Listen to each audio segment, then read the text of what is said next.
Welcome to the Lyrically Speaking podcast, where we dissect, dig deep, and discover the lyrics to some of the most popular songs ever written. We ask, what are they really telling us? What can we learn or unlearn in some cases? I'm Louise. And I'm Omar. And here on the Lyrically Speaking podcast, we share our thoughts on how the broader themes from these songs relate to our real everyday lives. So if you love music, if you enjoy critical thinking and reflecting on life's bigger themes while having a laugh with friends, then this is the place for you. Okay, let's get into another episode of the Lyrically Speaking podcast. And today I'm going to share a few key facts to begin with about this song. It was written and performed by a rapper from Chicago and actually released in January 2004, my birth month. And it was from this artist's album called Kamikaze. And it actually featured this hip-hop violinist called Miri Ben Ari. I remember her. And she did a lot of songs around that period, especially for Kanye West. So we're giving it away now, aren't we? Yes, yeah. Well, Kanye West produced this song. And the song did pop off quite well, actually. It was number 6 on the Billboard Hot 100. I mean, I remember this was a bit on repeat, actually, at the time. It was a big tune. Yeah, I did like it. And it reached number 2 on the Billboard Hot R&B and Hip Hop songs. Okay. And it was number 1 for hottest rap song. Okay. So it did very well commercially, but the artist, I don't know what you think, but my understanding is that this artist never really popped off, to be honest. You know, funny enough, he never did. He had a brief moment, but he never really... But you know what? I think he was... Because he was quite old. I mean, he wasn't young, was he? I think he was on the underground scene, known in those circles. You know, in hip hop, there are people who are very, very well known in their circles as being talented. So I think he was well known in the Chicago circles. And there was a thing because of his style of rapping. It was very fast. And so there was a thing around that. But it just never really popped off. But, you know, sometimes it's not the artist, it's the managers and it's the production companies. There's something that's better. There's something that they think is, you know, gonna work out better for the time, and they usually will put an artist on hold.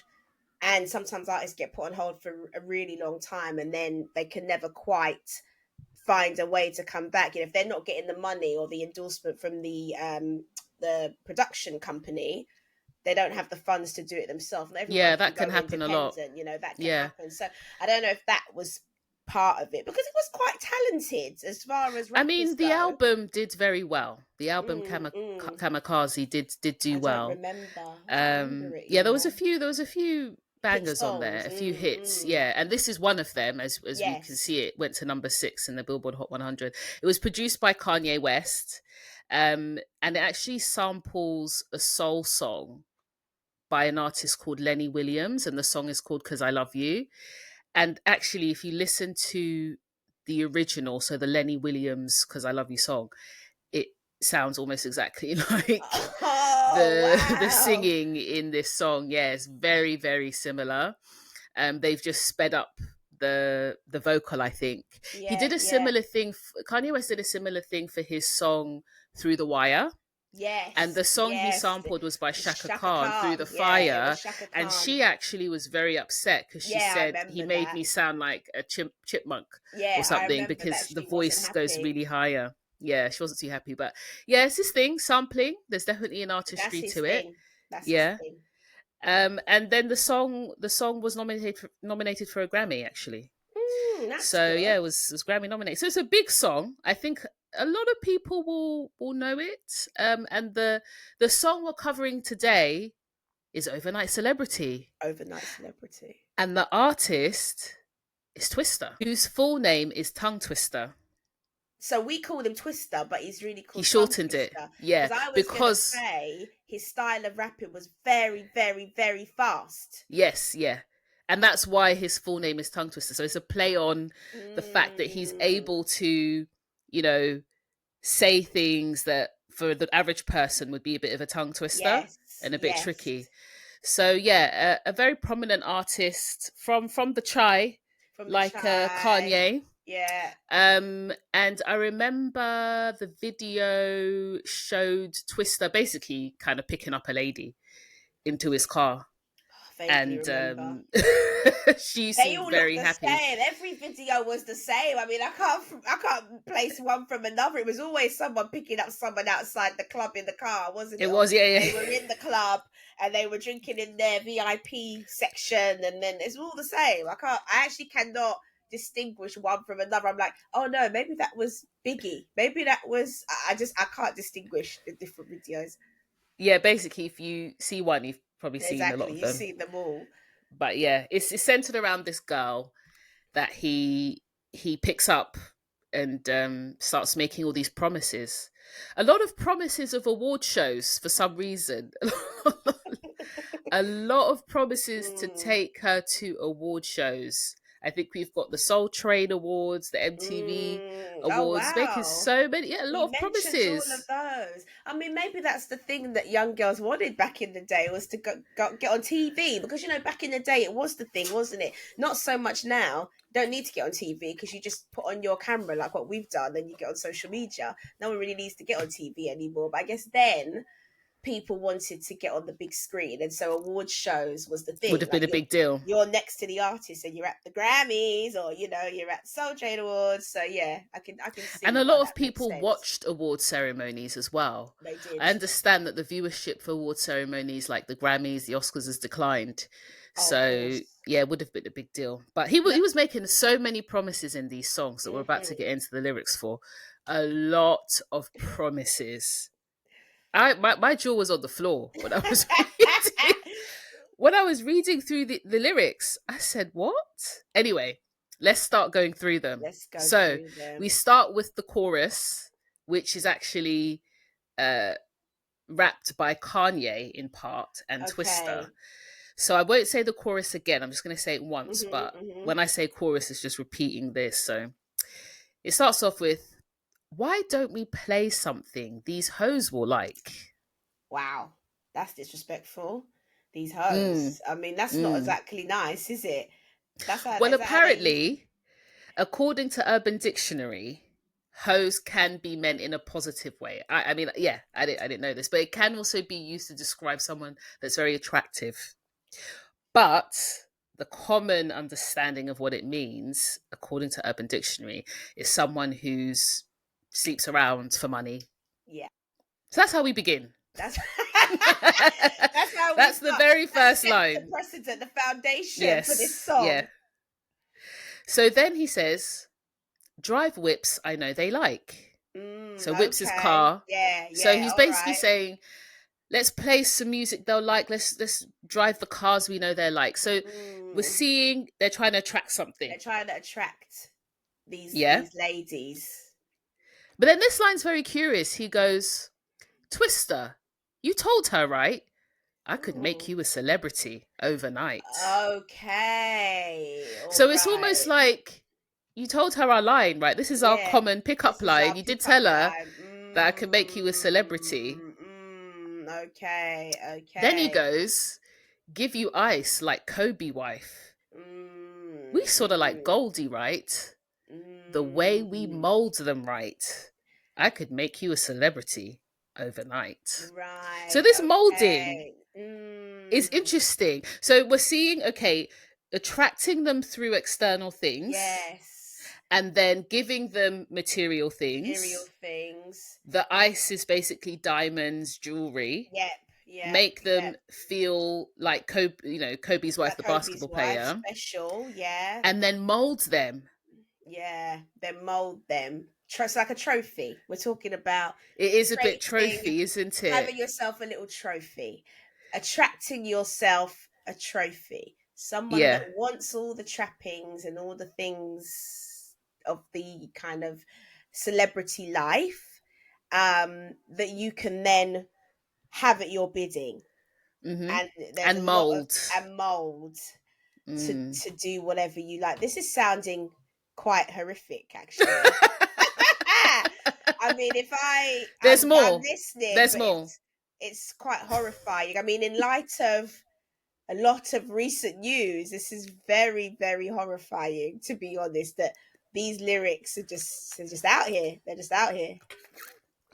Another thing that's interesting is that it sounds like, this introductory chorus is like he's going through their standard operating procedure. Yeah, because he says, you It's told like, them, right? yeah, So it's this like is how we Twista. do it. Yes, this Yeah. is how we do it. We play It's the a music they playbook. like. It's a playbook. Playbook. We drive the cars they'll like. And then you tell her, give her the promises, you can make her an overnight Yeah. celebrity, give her diamonds and jewelry, and then she's right. She's Then going to be she's right there where you need her. You can in the mold her and shape palm her of your in the palm of hand. your hand. Interesting. Ooh, girl. So then we move on to verse 1. Girl, I see you in them apple bottom jeans. Chinchilla on your back. I want to know your name. So he's appreciating her fashion. Yeah, chinchilla. Okay, we don't the do apple that bottom anymore. jeans. We don't do furs because No, it's Peter not that doesn't common like that. actually. No, because Peter will come Yeah, for you. No. that is good to know.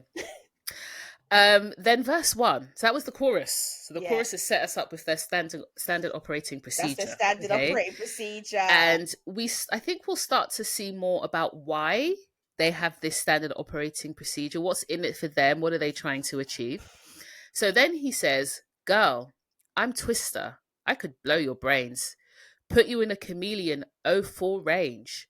So he's basically saying I can really impress you. Yes, yeah. And put you in a car that will impress you. Yeah, so it's the second mention of a car. Yeah, cars are, I guess, the thing. I mean, cars, I guess, are the thing. Big cars, fancy cars, nice cars. Rappers always talk about cars. I mean, what else is there, though? What else is there? When you talk about luxury items that people can see, that people know about, cars, because no one really is going to know if you're wearing an expensive bracelet unless they really look. No one's really going to know what your watch is unless they're close to you and they really look. But a car, that's immediately like, okay, you've got a lot of money, you've got a fancy car. And then he says, you looking good, girl. You ought to be in pictures. Listen to me. I see your career going sky high. Can you imagine? Now, you know what? I'm reading this and I'm thinking he really believes in her, actually. He really believes in what? He really wants her to win at this point. He wants her career to go well.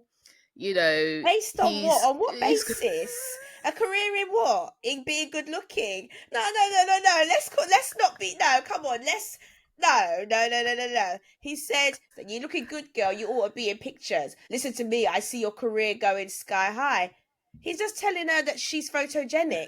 So because she's photogenic, he sees her career going high. Now, if he was, I don't know, who could he be? If he was, I'm trying to think of a designer here. I can't think of any designers. Help me out here. But we know that she probably wants to be in entertainment. Yes, she wants to be in entertainment. Right?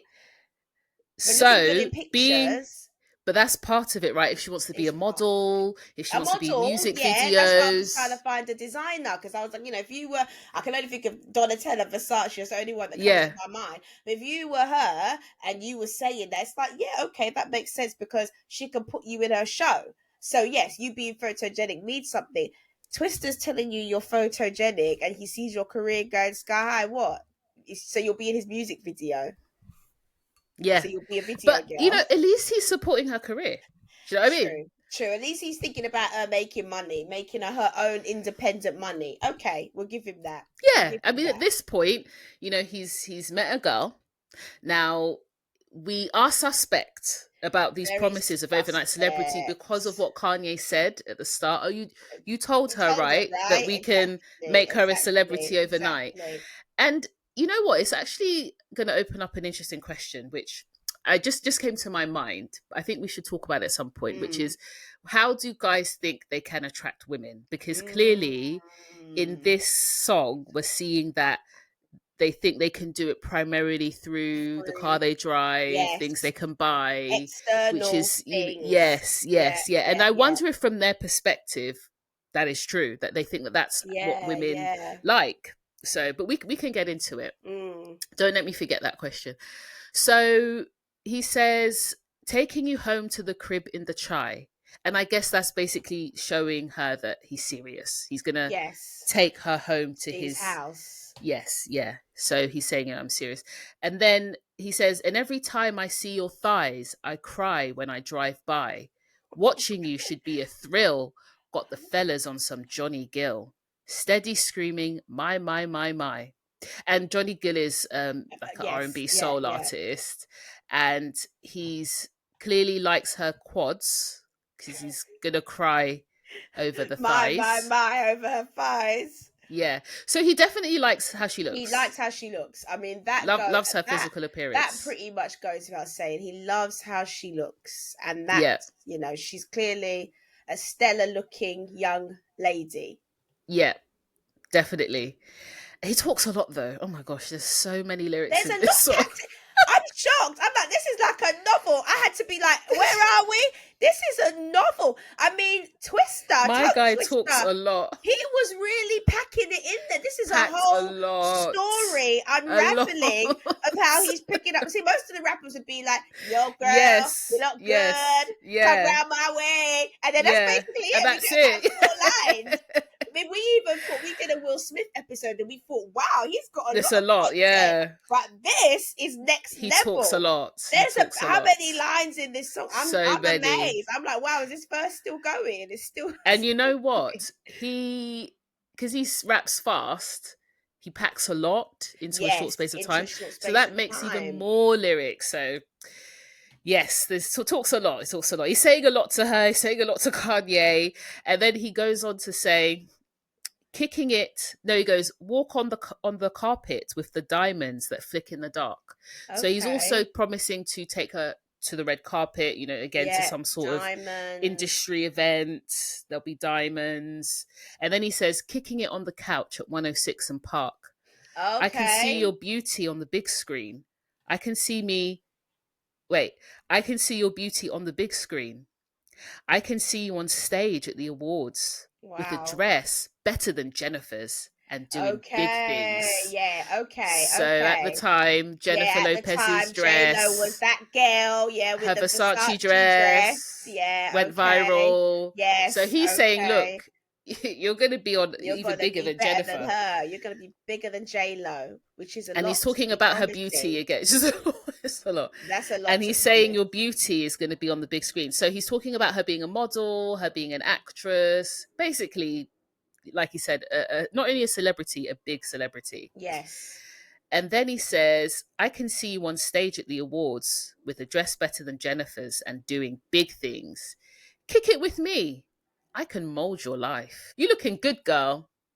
Show you right. Show you right. He said a lot. And he's like, show you right. You right, girl. Show you right. So he wants to mold her and her life. And actually, later in the song, we won't go through that verse because, gosh, there's so many. But he says, let me be your manager. Yeah. He's like, I want to be. So it's like, do you want to manage her or do you want to actually date her?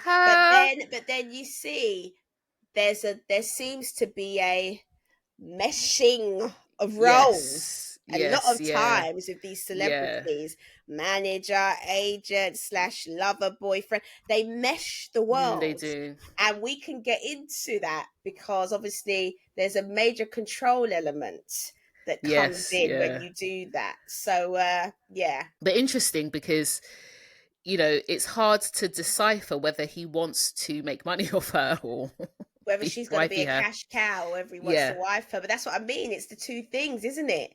Yeah. Your wife can be your money maker as well. You know what I mean? That's those sorts of arrangements. They're probably not unusual in Hollywood. When we think of Kanye and Kim, they kind of had that dynamic. They definitely had that dynamic. Yeah, and actually, as you say, Jay-Z and Beyonce. Clothes, change how she looks, get her stylish, get her into fashion. She wasn't really into high fashion until she met him.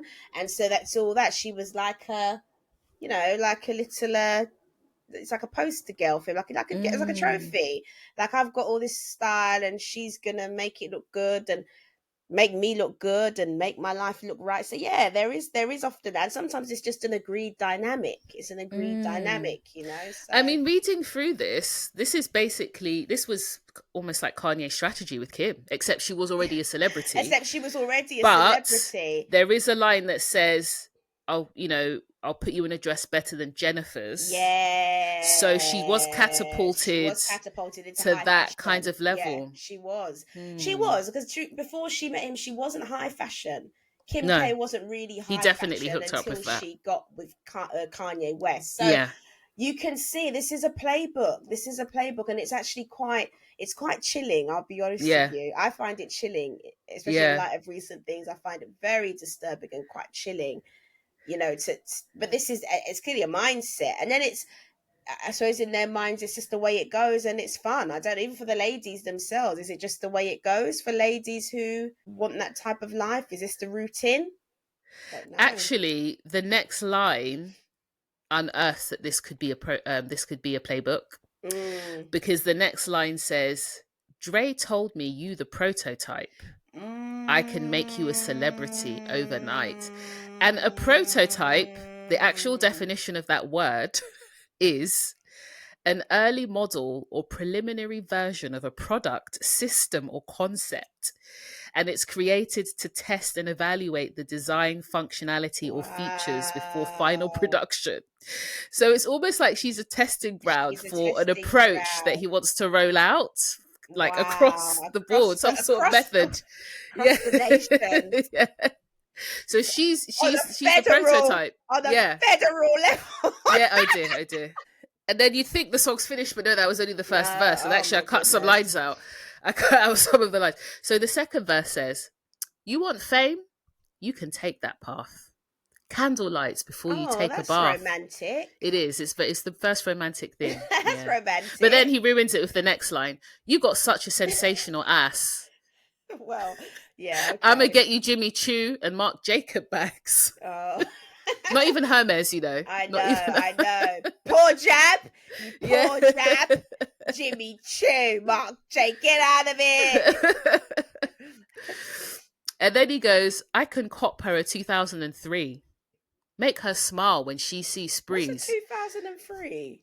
I think it's a car model. Oh, a type of car model. Okay, yeah. Okay. Yeah. "I can get you on CDs and DVDs, take you to BBs and BCBG. I can get you into places to be into, the people to know or show you things to get into. I want to be your lover and your confidant and protect you from others. Don't ever let a brother pimp you. Like me, like what me. I'm doing." Yeah, exactly. I won't let anyone else do it because I'm doing it. So no one else can rain in on my turf. Yeah, 100%. Yeah, exactly.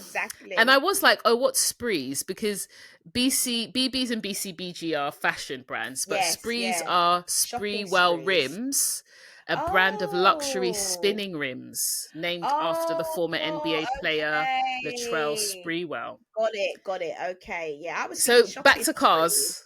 Back to cars again. Gosh, we're really into cars, aren't we? I wonder if out there in America it is the biggest status symbol. Yes, I believe it. There's a lot about cars. Yeah, there's a lot about cars. Not so and more much promises. Here in the UK, not so much. Yeah, not as much.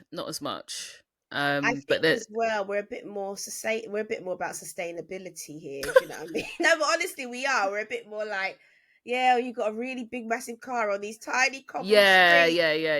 Not really. Do you know what I mean? Yeah. It might be a Europe thing as well, because I know, for instance, in countries like the Netherlands, they emphasize riding bikes a lot. And even when I go on holiday in Europe, there's a lot of those bikes and scooters that you can just pick up. I've forgotten what they're called.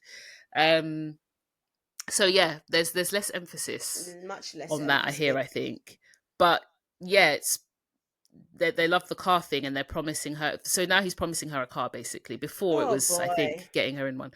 So there's a lot of promises in this verse, and he's just rolling out the promises. And then we get towards the end.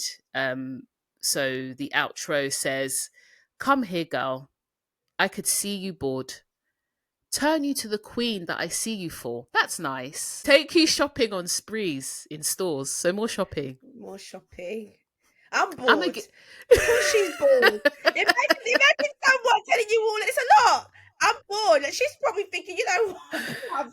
Get me the car if you're giving me the car. Like, just get it. Do you know what I mean? What's all this talking? hey, give me It's the a lot of invitation talking. to the awards if you're giving it, bruv. It's too much. She's probably thinking, nah, of course she's bored. I can see you're bored. Give me what you say you're giving me. Give me what you owe me. Let me keep it moving.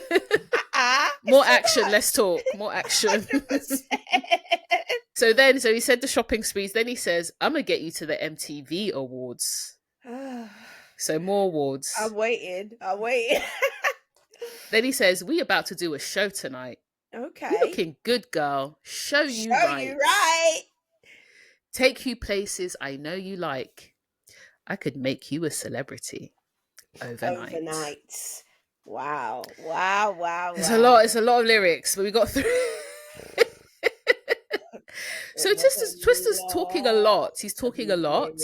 And there's a lot of themes that come from this. Some of them, I think they've made us both think about the stuff that's happening with P. Diddy, because there's a certain mindset, isn't there, that goes 100%. Into this song on both sides. So the female mindset and the male mindset as well.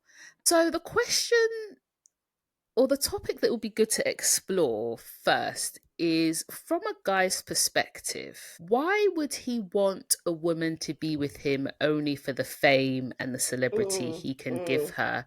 And then the sub question to that is, do you think men see that as the way to capturing and getting a woman? The sort of diamonds and the cars and the glitz and the glam. Do you know what? I think it's hard for men. I think it's hard for men, actually, when it comes to, you know, meeting women. I think you are taught growing up that, and it's from the teen movies, it's from, you know, all the things you see growing up, you know, the shows about high school and things like that. You have the jocks, you have the nerds, you have the cheerleaders, and then you have the geeks. You've got the, you know, people who are doing the sports, the varsity team, and then you've got the chess club, you know. So all these types of things tell us that there's a way to be cool and attractive, and then there's something that's not attractive. And I think, you know, for guys, there's still this expectation with men that they kind of will do that, and I don't think there's anything wrong with it, to be fair. You know, they will pursue women, that they will do all of that, but ultimately I feel like the struggle is that there isn't really anyone to teach you how you go about that. It's trial and error.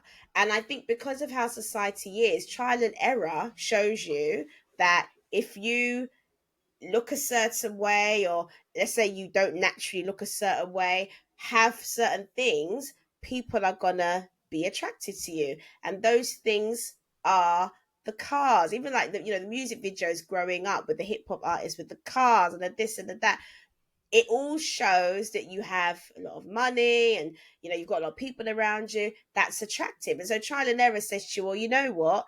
It's easier if I have all these things, if I talk about these things, it's going to be easier for me to bag a girl. And the reality is no one wants rejection. Chances are, growing up, when they stepped to a lady and it was like, hey, you know, what do you like? And they were like, oh, I like chess, the face, you know, oh, I like, you know, animation, reading, or I like reading, or I like poetry, or whatever it might have been, or I like cooking or baking, whatever it might have been that they genuinely were into. When they shared it, it didn't get the same response as riding up in their whip and the ladies looking at them. And, you know, there is a thing with men, there is that kind of testosterone ego thing. And people like to be admired, but I think for men there's something else there around being respected and being seen as having status and being someone. For women it's beauty, for men it's status. And so if you're growing up and you're coming up and you're doing trial and error, and those are the things that work, that are working, what are you gonna do? You're gonna stick with what works. And there's nobody to tell you that over time that can be a destructive pattern. If there's no one to tell you, and I think that's the challenge, the mentorship, the men helping younger men come up. If there's no one to tell you that can prove to be a destructive pattern, then what happens? You grow in that. And I think that's what we've seen a lot in the industry. And that's just generally what we see a lot. Just people just doing trial and error and just sticking with what works. I think for men especially. You know what? I love the compassion to the men. I love that. Girl, I love we've that. got to. I've got their backs. I've got a little boy. I've got their backs. You know what though? I hear what you're saying. However, two things to that. The first thing is, won't the right woman be attracted to or like and appreciate the fact that you play chess or that you like reading books? Like, wouldn't the right woman actually like that? Because if you are attracting women through your car, through buying her diamonds and taking her on shopping sprees, doesn't that mean that if you don't have those things anymore, she'll be out the door? Because that's the type that you're now attracting. And if you have any sort of downfall or you become sick, why would she stick around when what you attracted her for is no longer there? But then I guess it depends on your mindset as well. As You the see, guy. the thing with yeah, as the guy, because this is what I mean about the mentoring and thinking far down the line. Young guys coming up, like I asked my husband, what do guys actually talk about? Now, there's a certain type of guy, right? Because there are men who have a different set of values who won't talk about these things. But what are the topics that come up when guys gather? And it's always girls, football, cars, and whatever, something and like, stuff that happened, like this So guy are the stepped men to lacking me. depth? Is this really I because of the men? Or Well, I think the men because if are you lacking lack depth, depth, but I think the women are equally lacking depth. And also, it's trial and mm, error because the women are attracted to the shallow things. And guys coming up and say status. The guy that has the most girls has the highest status. So you're all talking about your conquest. You remember back in when you were in high school, it's about getting numbers. So you're talking about your conquest. How do you get the most, the quickest? You're not going to talk about poetry and chess. Nah, you're going to talk about all the fancy things you've got because you know that that's what's going to make the ladies think, oh, he's a catch, oh, all that type of thing. So that's what it's all about. So I think it's negatives on both sides. And you're right. The challenge is that when you get to a certain stage in life and you're not just trying to whiz through numbers and you're genuinely thinking about real companionship and mm, really connecting to someone on a heart level, you don't know how to do it. You can't find the right people because you've spent so much time focusing on external things. The more time you focus on external things, the more that just becomes what you care about. You spend time consuming it, you spend time in that world, that becomes what you care about. So I almost feel even practicing that, you lose depth. Personally, I feel like you would lose a lot of depth. You mm. become a shallow person. So yeah, I think it's both sides, but I think it's almost like a cycle because then you get these boys that grow into men, and this is how they behave, and then they train their sons, and this is how you do it. Twista, you told them, right? Like, this is how you get status. This is how you, and it just continues So Twista really emphasizes her physical attributes a lot. a Not lot. much else. That's pretty much it. And her physical parts, from her quads to her glutes He goes to in. He goes in, as in, wow. And he even says, my friends are going to be watching you and saying, my, right? So this is very much a physical yeah, very surface physical, very attraction. physical. Um, do what do you think men should be looking for in women? Because Yeah, what I often see is that they do emphasize the physical, as yeah, in sometimes that's all they see. And that's yeah, all, the woman might actually have 1,000 red flags.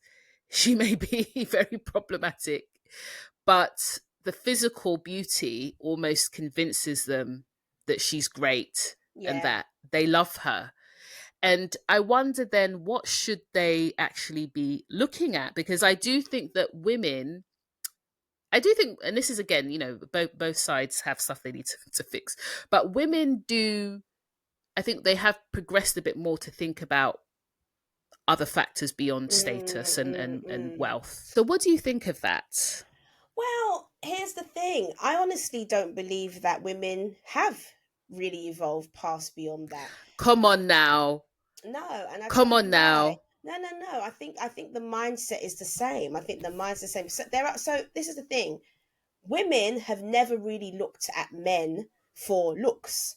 it's never been about looks. It's never always been about how handsome they were or how tall or whatever. But the one thing that women have always looked to men for is what? Security, provision. And I'm not sure how many women have genuinely evolved past the point where they're not looking at a man's status. They're not looking at how much money a guy's making. They're not looking at how they're going to be set up in the Yes, future. yes, but there's And many levels. women will There's overlook, levels. but women will overlook heinous behavior for that type of provision. And this is why these men, they keep thriving. Men who are looking for just beauty, they keep thriving because they're finding women who will overlook a lot of things, because what they want is opportunity, status, money, being connected to power. So I'm not Mm, sure if we can say that women's minds have, women are, we seem to have evolved beyond. I think there are categories, because everyone's different, so we're not generalizing.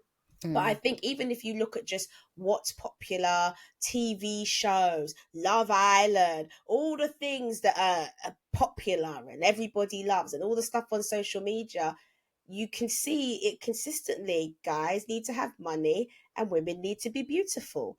And so both are doing similar things. It's just different categories. Men don't need to be beautiful, but you expect a guy to have money. My thing is that I get what you're saying. It's a factor still for women. But I don't think most women need their husband or their boyfriend to be on Twista or Kanye West Yes, level of okay, not that status and level of money. status. But Okay, I find okay. that I bet that a lot of men want their women to Yeah, be okay. on a Beyonce, Kim Okay, Kardashian, whatever okay, their okay. preference is on that Yeah, level. Do you I see get what where I'm you're going. saying? I understand where you're going. I do. And I think you're right, actually. I actually would say I agree with that then, because women still want, they're still looking for certain things, but you're okay if he ain't a billionaire. Most women are okay if he's not a billionaire. But you're right. I think that men, when it comes to the physical, do have an expectation for women to present themselves a particular way. And so going back to what men should be looking for, like what anyone should be looking for, you should be looking at the content, Martin Luther King, Of the the character. content of their character. But you should ultimately, if you want, and this is if you want genuine companionship and a lasting relationship, a relationship that is going to last for a long time, someone that's going to support you, if you want to build oneness with someone and be, have a team with someone, then you need to be looking at, their values. What do they value? What do they hold dear? Their character. Can they show empathy? Which seems to be so lacking in this day and age. That's a big Well, deal. we really have to pummel that into. No, honestly, we have to pummel that into our children, because it's like non-existent now. Mm, Can we empathize? Can we appreciate someone else's point of view? Can we show kindness to people? Are we generous with our time, with the things that we have? Those are the types of things ultimately that should be celebrated, and that I believe that men should be looking for in a woman. They should be looking at, and even beyond that, being kind and things like that. But do we even get along? Can we just hang out? Can we just spend time and actually enjoy each other, and not really need any external things going on for us to stimulus, feel yeah. No stimulus? award No ceremonies, red ceremonies, carpet, no rims. big events happening, no social media, no, we're not creating content, but you can just sit in a room, you two, and you're having the best time. Those are the types of things you need to look at if what you're looking for is a real relationship and companionship. But you see, the challenge is a lot of people now are not really looking for real relationships and real companionship. People are getting with people for selfish reasons. They're getting with people for status, because they want to be seen a particular way. And so that's why you got to look like Beyonce, because they're not trying to get with you for no companionship. They're like, No no, value, that's yeah, not what I'm in it for, yeah. honey. You got to make me look good. That's what it's about. And then this is where the ladies are succumbing to that. But to your question, that's what I believe men should be looking for if they want a real adult relationship and real companionship. I think we underestimate how important the person we marry is until we hear stories of it going terribly.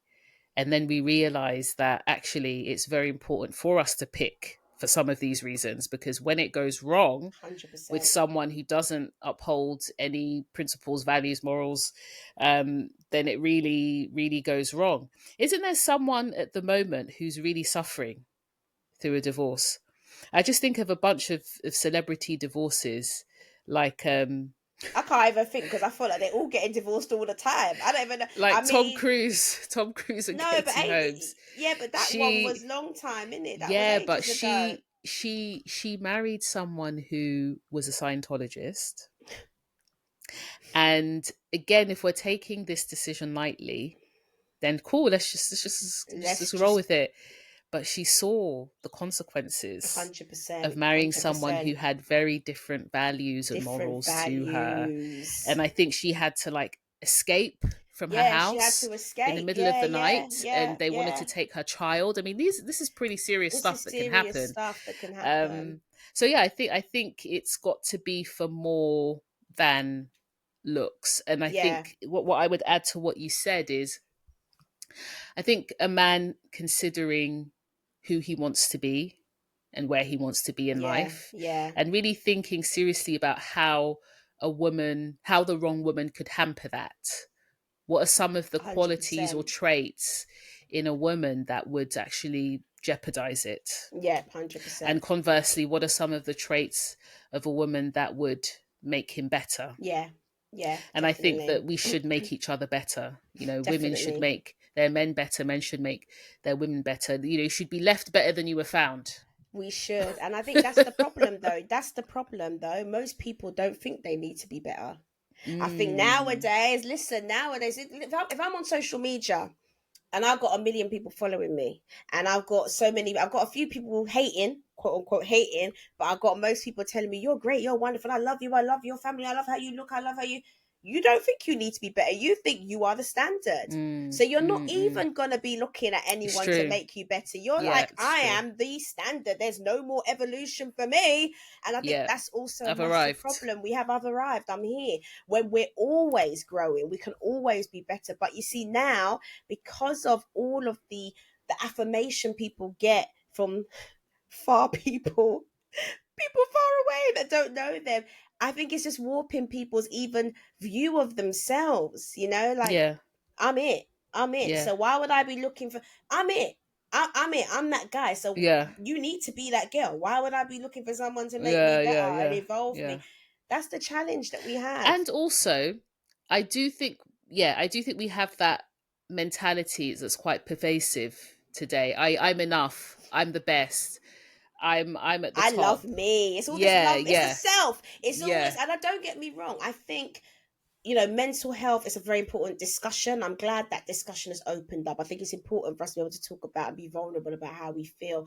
But I think it goes too far when it's all now about this kind of self. And it's not, I'm not against self love in what it is. Like, we should love ourselves. We should be content with how God has made us and how God has wired us. But I don't think that means that we can't also have self-growth at the same time. You should be looking for development. You don't want to be with mm. someone and be the same, in the same position, in the same place that you were And 10 you don't years want to before. leave them. You don't want to leave someone worse off for Worse. being with you. 100%. And 100%. I love all the work by this guy called John Gottman, and he talks Mm. about the four horsemen of relationships, and one Mm. of them is hypercriticism. So we do have to have a balance when we're talking about making someone better and Yes. leaving them better than they were. That comes from understanding our flaws first, Yes. Yes. and have being well acquainted with them, and graciously helping them to be better. And it has to work both Yeah. ways. And we've got to, of course, not become hypercritical. Mm-hmm. And another one of the four horsemen of relationships is contempt.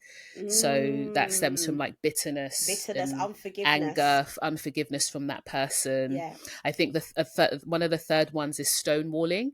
So when you are Ah. offended and you just ignore the person for long periods of time, and there's no communication, and you Mm. cut them out. And I can't remember what the fourth one is, but yeah, we've got to be, when I say that whole being left better. It's not from a forceful making that person better, 100%. hyper criticizing them. But okay, so those are some of the things I guess that we think guys should be thinking about more. Not that they're going to listen to us, then probably going to be like, what do you know, They ain't you gonna, women? what do But you from a know? woman's Yeah. perspective, these are some of the things that we think guys could be thinking about a bit more Yes. when looking at a woman, Looking because at a looking at the woman. Twista song is very much about the physical Yeah. appearance, the quads and the glutes. And then from the woman's side now, which is my other thing I wanted to talk to you about, which you've kind of touched upon, but from the woman's perspective, is it bad that in the song she's seeking fame, all the lights and the glitz and the glamour? And what are some of the dangers of that? Because there are dangers that come with being around celebrity men just for what they can offer you fame wise. We're literally seeing it right now in the news with P Diddy and all that kind of stuff. And we spoke about it in our Michael Jackson episode as well, about how just because someone's a celebrity, why would you trust them? I think in that episode we spoke about it in the context of children, like child Yeah. stars and leaving your kids with a room of adults. So is it bad that she wants fame? She could, have come from a really tough background, and this is her opportunity actually to rise and have a better life for herself and her Mm. family. uh, and if that's the case, are there any pitfalls? So I empathize with people who are, want fame. Yeah, is it bad in itself to want people to know your name and know who you are, or to be a singer and have an aspiration to be a famous singer? Is that bad in and of itself? Maybe not. I do think it says something about your sense of self-worth though, and your Mm, self-esteem. I think, but then that, if you've not come from a good background and you've not had a good upbringing, then where would you find that? Where would you have that affirmation? Where would you have that self-esteem? You wouldn't. So I empathize with people who feel like the way to self-worth and loving themselves or liking themselves or contentment with themselves is through fame, and everybody else is getting it from external people. I empathize with that. Do I think that that's should be the way it would be in an ideal society? No. I think in an ideal society, everyone would be content with just pressing forward in their lot and doing the best that they can, and whatever their hand finds to do, doing it with all their might and just seeing how it goes and allowing things to happen. But we're just not in that society, unfortunately. In terms of the pitfalls, I think if you can desire to do well at something, and if you want to do really well at something, like you want to be a basketball player, naturally what comes with that is a bit of fame comes with it, money comes with it, but ultimately your passion is still for the sport. I'm sure when Serena was growing up, she knew that if she became a famous tennis player, if she became a great tennis player, there would be money and there would be fame, but her goal was the tennis, right? That was really kind of her goal. I think the challenge is when the goal moves away from being very good at whatever the thing is. You want to be a star, you want to be a model, you want to be whatever, and it just becomes famous by any means possible. mm, And when it becomes famous by any means possible and you enter into that level of idolatry, you will do anything to get to it. get it. And worse than you will do anything, you would allow anyone to do anything to you to Mm. get it. And that is why this Twista song is so chilling, because they know that. They're playing on the fact True, that yes, these are yeah, on the young, vulnerability. they don't say they're young, but these are clearly people who want fame at any cost. Their self-esteem has got to the point where it's fame at any cost. The award shows, the cars, the whatever, and they're preying on that. And what happens is people will do anything, be in any position, all principles, values will ever go out the window, because all you can see is the fame, the glory. It's like, I'll go through this little bit of hardship, this abuse, this Mm. trauma, because at the end of it, like, the fame is worth your your mind. The fame becomes worth more than But being a don't whole you think person. that people do that in all careers? in all careers, people who want, whether you're in a corporate sector and you want to, in the corporate sector and you want to be the CEO, people will step on other people. All this stuff that happens, Yeah. with in the entertainment world happens in other industries too. I think that people will do that regardless of the industry. I think that people will do it regardless of the industry, but I do think that, other industries are governed by, there's Something. rules. They're governed. There's rules, there's regulations. Like, you Yes, yeah. can't be, and if you report certain things, that is, it's not going to go well. You can't be a king's counsel and we find out that you're racketeering and it's not going to work for that career. So there are some careers where, being upright, even if it's just externally and deep down you could be morally corrupt, but in some careers being upright in the way you behave is part of do well in that career. You the role, can't yes, yeah. you can't do the role if you're not upright, if you're not an upright member of society or a law-abiding member of society. So that governs it for me. Whereas I think when it comes to just being famous and just being known, and there's nothing really governing there's nothing that. governing it. There's really, nothing no. governing it. It's just to be famous. I can get on social media selling, and just do whatever. Yeah. Selling something. There's nothing to govern it. So that's where it can go further and further. This desire for fame can go further and further. And it's not just P. Diddy. I mean, if you look at the Abercrombie and Fitch case that has, been big recently, it's like people will just do anything to be seen and to be known and to be famous. And so those are the pitfalls for me. Where do you stop? Where does it end? And also, when there's nothing governing it, it's like, okay, if you want to be a top lawyer in the UK, you might, like I say, be aiming to be a King's Counsel, which is like top barrister, top level. You might want to be a judge. Or if you're a doctor, you might want in America to be an anesthesiologist. It's like there's a cap. But when it comes to just being famous for famous sake, when's it enough? When's it enough? Where does it end? It never ends. Yeah, there is no end. It's just going and going. And I think for me, I think one of the biggest dangers about this is when, let's say, take the woman in this song, the overnight celebrity lady, when she or people like her conflate celebrity or talent for character, actually is very dangerous. The more famous the person is, the more in danger you probably are, because like P. Diddy, they can probably pay people off, 100%. They can manipulate people around them, and you're more vulnerable, actually. Exactly. And so just because someone is famous or talented doesn't mean they're going to do right by you, doesn't mean that 100%. they have strong character or values or principles. I think 100%. in this world we literally see the two as one and the same. Yeah. And like I said, we touched upon it in the Michael Jackson episode, but in the video for this song, she meets Twista seemingly for the first time, leans into his car and he says, "Get in." She jumps in, and from there, it's the high life. And I just thought, if this Twista was not famous... Get in my punto! Yeah. Get on my bike! Look, there's a seat for two! Get on! Yes, listen, don't knock the punto. No, I had a little punto. I loved it. I loved my little punto. Don't tell me nothing about that punto. Mine was a Nissan Micra. That was my I remember that Micra. I loved it. Was it orange? It was orange. Yeah, I remember it. Beautiful. Yeah.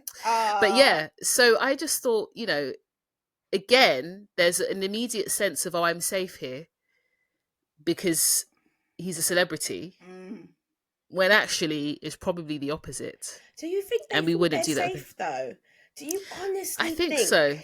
I think so. Really? Because remember we spoke about status and security, and that can produce a sense of safety. Yeah. At least financial safety, because it depends on what you're most afraid of. Yeah. If you're someone who's most afraid of financial insecurity, and then you're in the car with Twista, you're going to feel safe because you're like, well, I don't have to worry about money anymore. So I do think it produces a sense of safety. Whether it's physical safety, I don't know, but definitely financial security. Because physically, even if you get in a car, like even the guys that aren't famous, as a woman, would you feel physically that safe? But you're right, actually. Why does it change when you're right? There must be something that shifts when they're famous, because you wouldn't do it with a regular guy. You wouldn't. You would be like, you'd be texting your friends, even when we think of R. Kelly, Everyone knew about R. Kelly by I the time the recent know. situations happened. But not only did the women go and stay with him, the parents let their I kids know. go and stay with him purely because of How? his money and his Yeah, but fame. that to me anyway. Yeah, but that's another topic for another day. I personally think that's inexcusable for those parents. Personally, if girls are Mm, sneaking out and trying to live their best life or whatever, that's fine. You don't know about it as a parent, and that can happen. You know, girls gone mm, wild and whatnot. But when you are intentionally saying, "Come pick up my child," mm, no, I'm not down with that. I'm not down with that. Even the Michael Jackson stuff, like I'm just not down with that. It's not sensible in any world. It makes no sense. And the no. only reason why you would be doing that is because you stand to gain from it. And I have a big problem with that. We've talked about that anyway, in another Mm. episode, but I have a big problem with that. And my thing is, you touched upon it not being bad to want something better for your Yeah, life and to want financial stability, but it shouldn't be by any means necessary. Basically, that's uh, basically it. basically the opposite of 50 Cent's "Get Rich or Die Trying" The opposite. album. That's what I The mean. opposite. It can't. And another thing is that what I would say to that is, I think if one does chase fame and fortune through trying to get close to another celebrity, fine, do you? Do you know what I mean? If that's what you want to do you? But don't complain when the celebrity starts trying to control you, when the Thank you. celebrity starts trying to use you, when they pay off the police so that nothing can happen to you. I think at this point we do have enough insight and enough information on social media to know the dangers of being with a celebrity, especially if you are Exactly. not, if you've come from an underprivileged background, or you don't Exactly. have that same Exactly. amount of Exactly. access to power and wealth, you're very Exactly, vulnerable. exactly. So I think if someone still decides to pursue that almost like groupie path, or the path that Yeah, Twista's yeah. trying to get the girl to pursue, do it but at your own peril, At and your just be own very aware of the peril. dangers that would come with it, because we see in the song he's using language like, I can mold you, I can mold your life. That's Mm, control, isn't it? control, That's 100%, control. And so there, 100%. it's dangerous to be in such a controlling Yeah. dynamic. Do you think there's anything alluring about dating a famous man? For me, on a personal level, nothing. Nothing in the slightest. But that's because I'm not an all eyes on me person. I'm generally quite private. But even outside of being a private person, I just don't see the allure. I would rather be affirmed by real people that Mm, know me, that genuinely know me. It's like everyone telling you how great you are, but they don't know you. I feel like that must be a very weird feeling. mm, Walking down the street and people say, "We love you, we love you." mm, And it's like, but what do you love? It must be mm, very disorientating, I think. And mm. it's probably very hard to find your sense of self, or to Yeah. hold on to who you are when that's happening. So I don't see any allure. I mean, the only thing I can see is you get nice dresses on tap. That's it. Nice clothes on tap. That's basically about the only perk I can think of. Mm. Outside of that, no, none in the slightest. I just I I do just think don't it. see it. I do think at this point it's dangerous. I think Hundred with percent. all the stuff that's, women are coming out talking about how they were often abused by these Literally, people, and men as literally. well. I almost feel like, is it a danger to yourself? And when I actually think of the lyrics to this song, Kanye West did this approach on Amber Rose. He found a woman who was seeking some Mm, fame, wanted a better life, molded her, put her in the nice dress, put her on the red yeah, carpets. He did all this, and he had the he trophy on did, his arm. And I yeah. wonder if, because I was thinking, well, what's in it for him? Because now Amber Rose she's known. She's She's not like a known, huge yeah, global celebrity, but she's definitely better off yeah, financially, than I'm she sure, than was. when he met her. So I'm wondering, is this just all about power and status and control? And are men or women who seek fame basically just seeking power, status, and control? Are the two synonymous?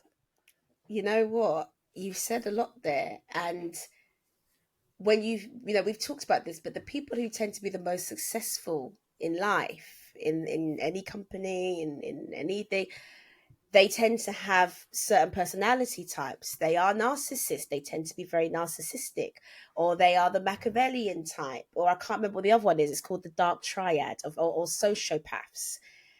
And so when you say, do people who really want to just be famous want control and they just want power? I mean, ultimately, I'd say the likelihood is yes. The likelihood is yes, that is what they're seeking, to be able to, control people, control things. There are you meet the types of people that always have to have a little following around them. Even if they ain't doing nothing, they could be on nothing, nothing. But they've always got little fans. And you're thinking, but why are y'all loving this person? Why are y'all? It's that type of personality type that knows how to manipulate, that knows how to control. And those people will always want more of that.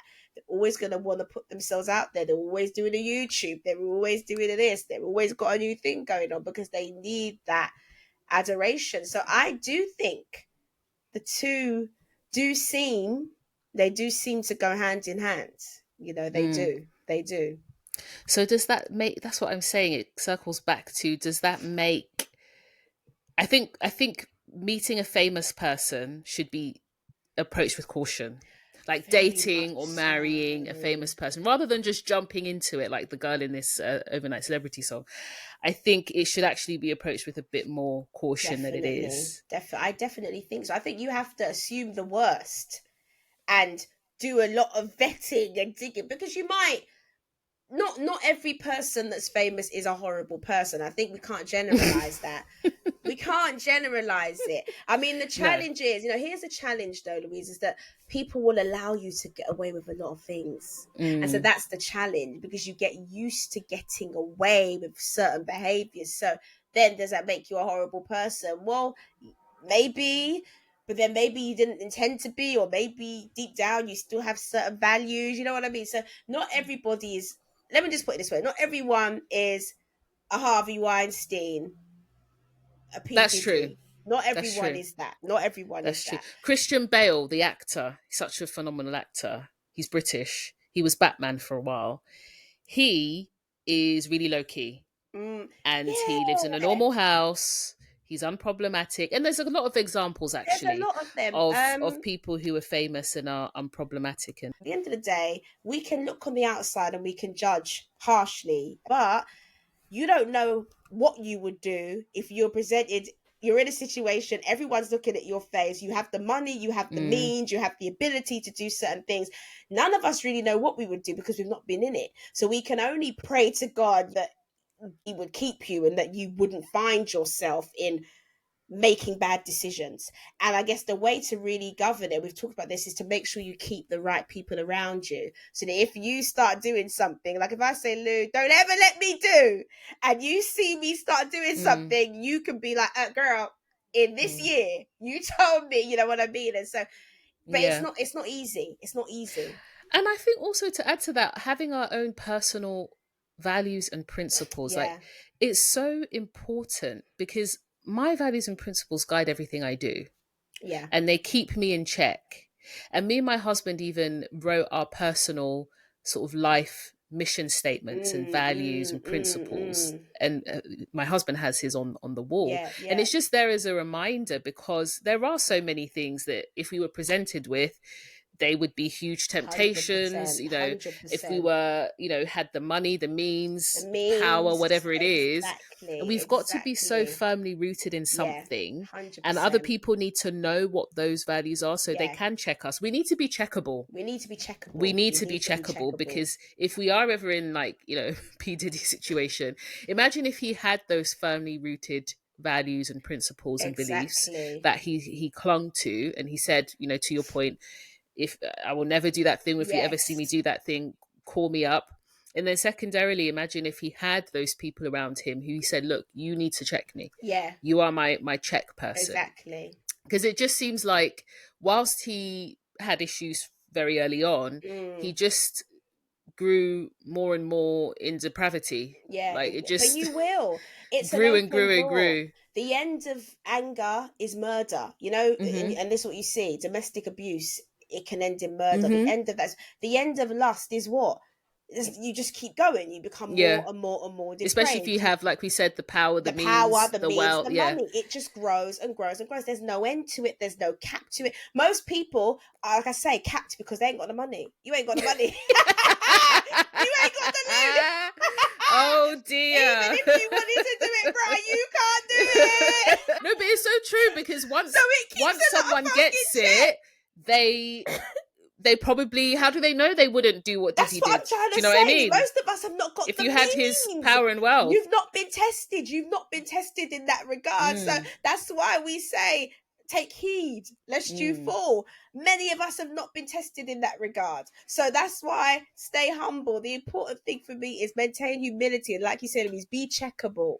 Maintain humility. Don't ever say it could never be me, because if you watch R. Kelly did an interview with Gayle King. Is her name Gayle King? Oprah's friend. Gayle King. Yeah. And this man is crying tears, talking about, why would I, if after everything I've been through, why would I do it? But bruh, you're on the video. No, but even P. Diddy did that. He was crying, saying, no. He was saying, I never did these things. These accusations are not my character. And then a video came out of him in the hotel, in your Cassie. mind, you've told yourself 20 years ago, you told yourself that wasn't your character. Yeah. But you didn't bank on what you would do when the opportunity made itself available to you. It is in you, but they denied it. They didn't bank on the fact that they would fall to those levels, they would do those things. That's why it's so important. You can't rely on your own strength. We cannot rely on our own strength. We need to be humble enough to know that we actually need other people's input, insight, and voices. And when people get famous, they tend to shut all those voices down, and they leave those people. And it happened. The thing is, it happens so gradually and so slowly. Subtle. And there's a particular celebrity that I do find fascinating. We should cover one of his songs actually, and it's Drake. Because when Drake first came out, I loved him. Like, I had his albums on repeat. He was one of my top 3 favorite artists. But I remember him saying that Lil Wayne told him to not try to be a thug. He was, this sweet half Jewish boy from Canada who wrote, in a way, rap love songs, and he would sing a lot. I remember the other day I was playing a Drake song, and my husband said, is this Drake singing? Is this what he sounds like? And he was like, he doesn't look like how he sounds. And I said, well, you only know what Drake looks like today, but when he first came out, he didn't look like how he looked like today. But today, there seems to be a lot wrapped up in him. He does look very different. He acts differently. And you can see how fame has completely changed this person. Yeah. So we should cover one of his songs in the next few episodes. I watched an interview with him. I've never really followed him. I've never been a massive fan. But I watched an interview with him, and the lady called, I want to say her name is Bobby, but she has a podcast, and it's very awkward. It's deliberately awkward. And is it old? Is it old? It's an old one. It might be an old one, this one I'm talking about. No, it's I mean, I'm sure she's still podcasting. But yes, I know who you're talking about. She's a young girl. Yes. That's recent. It's relatively recent. Yes. Because she's awkward. And she interviewed with him, and I think there became a little beef afterwards because of the way he behaved. But because she was married.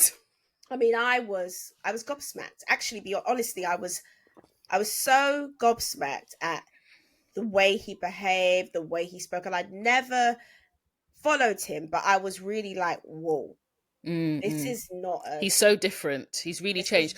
But like I said in a previous episode, does fame and money reveal who you are or change who you are? And I think it more so reveals. It reveals. Honestly, so has he changed? Block, this is what I mean. That guy on the block that ain't got nothing, and he's still got a little following. If he got famous, he would be the same. If you're doing illegal stuff and you ain't got no money, because people do crime and they ain't got no money, but they do crime, you still got to do it when you get a load of money, you still gonna do crime. Do you know what I mean? You're not gonna change. I don't believe it changes. I think it just reveals Reveals what who you is are. Yeah. really inside. Okay, my last question. So we looked at the triggers, the sort of warning triggers for a woman who is like the one in Overnight Celebrity, who's being swept away by promises of fame, celebrity, award ceremonies, red carpets, diamonds, big houses. The promises are a lot. We spoke about some of the dangers of that, but I wanted to end on, what are some of the dangers for men taking Twista and Kanye's standard operating model and approach to getting women via these means? Yeah. Being in such a strong power dynamic and almost, I guess, luring them in and making them dependent on you because of what you can offer them by way of lifestyle. Yeah. The dangers are when that relationship, so you marry a woman and that has been the come up. The dangers are is that when you divorce her, she can take you for everything you have.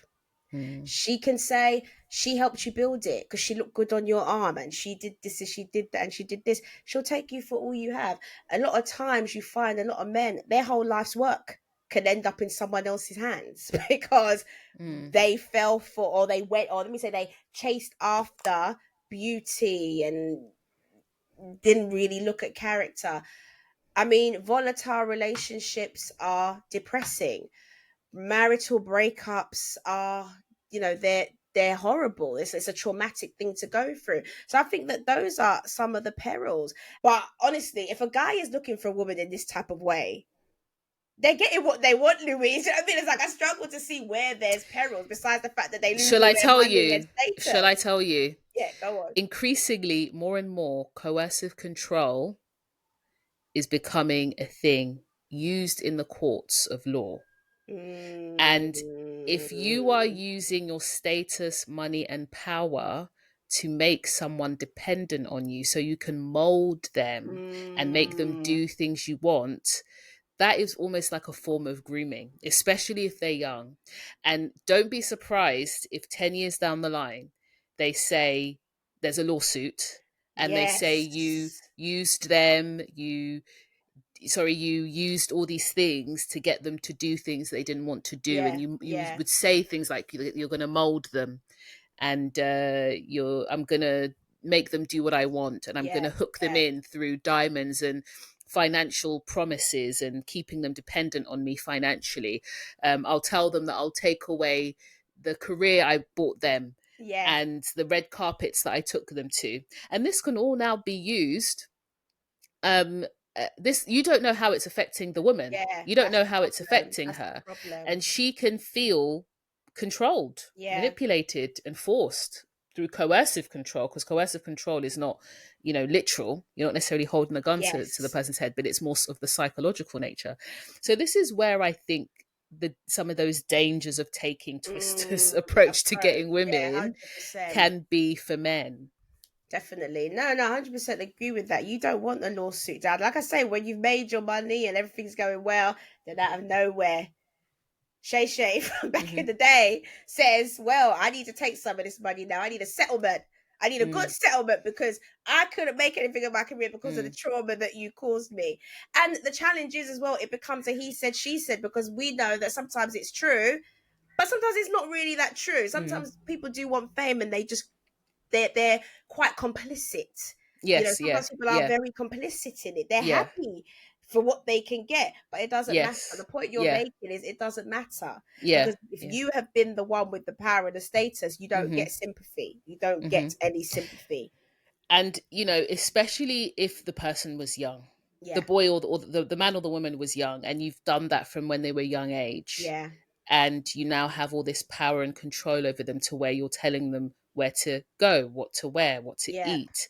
What else could that now transpire into from a power and control yeah, sense? So, there's a healthy way to have to, I guess, be strong as a man in a relationship, and also for women. There's a healthy way. Yeah. The overnight celebrity song is not the best way. No, Anyway, definitely not. Omzi, what are your key takeaways as we wrap up this episode? My key takeaways. I honestly feel like, Twista's game plan and approach. Yeah, it's just a very chilling game plan and approach. I feel like, more men, even with the just going down to the things that you talk about, Louise, with, coercive control and things like that. I think that more men need to start to really consider what they're doing when they're connecting themselves with these women, in the ways they're chasing these women, in the ways they're talking about them. You might have the best intentions, sometimes you might even have good intentions because you think that's what they want, but I think that we have to really just start to think wisely. I think that, as well, just the whole thing around fame. I think that if you are someone that really wants to be famous and really wants to be in that world, I think you really need to take a really serious hard look as to why, like what is the motivation for that. And if there is anything there around, just wanting people to love you and like you, I think there's nothing wrong with taking some time to work on yourself, do some self-development. I just think the challenge we have now is that everyone is chasing this fame, and the reality is there's no end to it. There's only more and more competition, more and more people who are willing to do anything. And so if there's more and more people who are willing to do anything, then there's more and more people who are willing to do certain things. And it's just become, I think, honestly, the whole entertainment industry, it's just becoming like a jungle. It's like a circus, isn't it? It's so depraved. It's so depraved, the things that go on. And I think, really reflecting, we have to think about, well, do we want to be part of that problem, or do we want to actually be part of a bit of a solution? Maybe being a bit more anti the fame and a bit more anti the kind of social media influencer life and being in everyone's face and all of that. So is that even a takeaway? I feel like I'm not really giving takeaways here. I'm really just talking about how bad the state of fame is. But that's all I can take away. Yeah, the state of fame is bad. The state of fame is terrible. I mean, Twista just said a lot. There's so much going on. I can't even take takeaways. I just think, yeah, I don't know. I haven't got no takeaways. I'm throwing it back to you. Key takeaways. You know what? Mine are just the importance of being grounded in principles and values. Because, as we've discussed, how do we know if we were to have the fame, wealth, power, and attention that we wouldn't either, take a Twista approach or a P. Diddy approach? Do you know what I mean? I'd hope to say that. I'd like to say that I wouldn't. Do you know what I mean? I don't think I would. He would say it too. But that too, no, but he was problematic. Crying. I think a lot of these people showed problematic behavior before the fame, but it's still a learning lesson for us, because we can all achieve, power, status in smaller scale ways and in different ways. Even just, for instance, being a husband, that's a level of, status, so and you do have power. So, how can we use whatever power, influence, status we have in a way that actually aligns with and corresponds with our values, our principles, and how can we make sure we have them? Values and principles aren't just for the Nelson Mandela types. Do you know what I mean? Like we can and should all have them, and just thinking more deeply about what those are, and if we were to come into that level of status, what would we do with it, and how would we use it well to not harm others? And I think lastly, we've just got to come up with some better ways to attract women. If you're a guy, to attract women, especially women who will support you in the right way, who will play the right role in your life, and who will do right by you. Because ultimately, can you complain if you pick a woman just because of her apple bottom jeans, like Twista did, and then she runs away if calamity strikes you in life, or she jumps to the next rich person, or she's just not, she's not someone that's helpful in your life, or positive in your life. And then likewise, as a woman, if you're chasing a guy only for his fame, celebrity status and fame, when he starts using that power against you, you chose for the wrong reasons. You made your bed, honey. Do you know what I mean? You chose for the wrong reasons. Yeah. And I think generally just raising more, being more aware about these things, especially for young people who do tend to be a bit more vulnerable to these approaches that we've described from the male and the female side. Yeah. Okay, folks, thank you so much for listening to this episode of Overnight Celebrity by Twista, and we will catch you next time. Bye. Bye-bye. Thank you so much for tuning in to another episode of the Lyrically Speaking podcast. We're so grateful for all of you, our listeners. We don't want this episode to be the end of us connecting, so tell us what your key takeaways were. They're probably different to ours, so we'd love to hear them. You can tweet us with your takeaways or leave them as a comment on our social media post or our YouTube video for this episode. We are at Lyrically Speaking Podcast across all platforms, including Instagram, TikTok, and YouTube, except X, where you can find us as at Lyrically Pod. You can find Louise on Twitter and Instagram as at Carlo Coaching, that's Carlo with a K, and me, Omar, as at Omar.fam.